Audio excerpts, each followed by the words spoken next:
Hey guys, do you have a first date coming up? So you've met someone you're genuinely excited about, and now it's time for that all-important first date. Whether you're looking for something serious or just starting to explore the dating world, your first impression matters more than you think. The truth is, a great first date comes from showing up as your best self, being genuine, and creating space for connection. That's why today we be breaking down 5 powerful and easy-to-follow tips that will help you walk away from your date feeling confident, respected, and maybe even a little excited about what could be next. Let's dive into the heart of what really makes a first date great. Tip 1. Show up as the best version of yourself. Let's start with something simple but incredibly important. How you show up. First impressions matter, and while looks aren't everything, your appearance tells a story before you even say a word. But here's the catch: don't dress like someone you're not. You don't need to go out and buy a brand new wardrobe. You don't need to wear a suit and tie unless the occasion really calls for it. What you do need is to look put together, thoughtful, and like you put some care into getting ready. Think of it this way: you're not dressing to impress her. You're dressing to reflect respect for yourself, for her, and for the occasion. If you're grabbing coffee or brunch, jeans and a crisp, clean shirt with sneakers or boots can work great.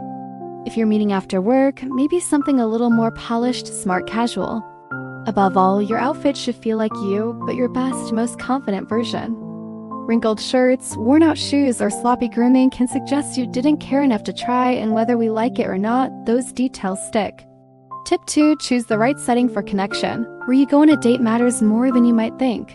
You're not just picking a spot to hang out, you're setting the tone for the entire experience. The right location makes it easier to talk, laugh, connect, and see if there's a real spark. Here's what to keep in mind.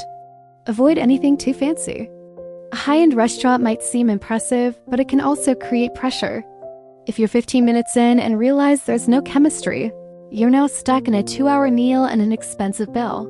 Avoid the movies. You can't talk. You can't connect, and it's just awkward to sit next to someone you barely know in silence for 2 hours. Instead, go somewhere casual, fun, and interactive. A cozy coffee shop, a casual restaurant, an art walk, or a local park are perfect. Choose somewhere public, comfortable, and relaxed. A place where you can get to know each other without too many distractions. Also, avoid bringing someone into your personal space on a first date. Keep things neutral. There's something powerful about a little mystery and taking time to slowly get to know someone. Tip 3. Let conversation flow. Listen more than you talk. This might be the most important tip of all. A great first date is built on genuine conversation, not about perfectly timed jokes or saying all the right things. It's about being present, listening, and staying curious.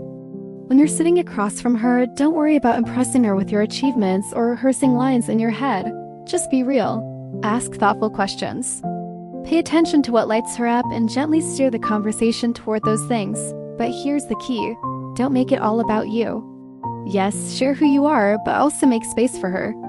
Ask about her interests, what she's passionate about, what makes her laugh, what her perfect weekend looks like. You'll quickly get a sense of whether you actually connect, and that is more important than impressing anyone.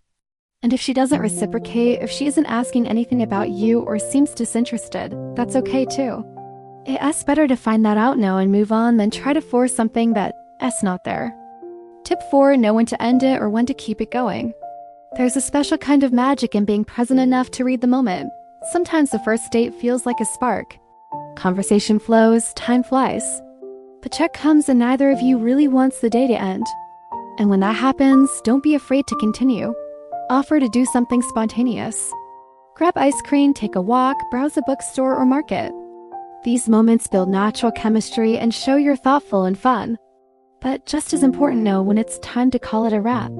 If you're not feeling it or if the energy feels off, that's totally okay. Be polite. Thank her for her time. End the date respectfully. There's no need to force anything or pretend. Also, when the bill comes, pay it. Not because of outdated traditions, but because it shows respect, initiative, and maturity. Even if you split things later down the road, taking the lead on the first date just feels right. Tip 5. Be honest about what comes next. Clarity is confidence. Whether you felt a spark or didn't, be clear and honest about what comes next. Don't tell her you'll text if you won't. Don't hint at a second date if you're not interested. Being kind doesn't mean leading someone on. On the flip side, if you had a great time, say something. Send a simple message when you get home. Let her know you enjoy meeting her. You don't need to plan the next date right away, but letting her know how you felt shows confidence, maturity, and genuine interest. Example, hey, I just wanted to say I really enjoyed spending time with you today. You made me laugh and I appreciated how easy it was to talk to you. Hope you got home safe. If she responds with the same energy, great. Maybe suggest meeting again in a few days, something light and fun. Don't rush, don't smother, just move forward with intention. Closing thoughts. At the end of the day, a first date is just that, a first step. Not every date will lead to something deeper, but that doesn't mean it can't be meaningful. What matters most is that you show up as your best self, that you're present, that you listen, that you create space for connection rather than performance. When you do that, you're not just setting yourself up for a good first date. You're creating the foundation for something real, something worth building. So take a deep breath, be kind, be real, be you. The right person will appreciate exactly that. Remember, you don't need to be perfect, you just need to be present. That's what makes a first date unforgettable. If you found this advice helpful, don't hesitate to share it with friends or family who might benefit from these tips. Your support means everything to us. So if you like this video, hit the like button and subscribe for more insightful dating advice content. Thanks for watching and remember, you matter.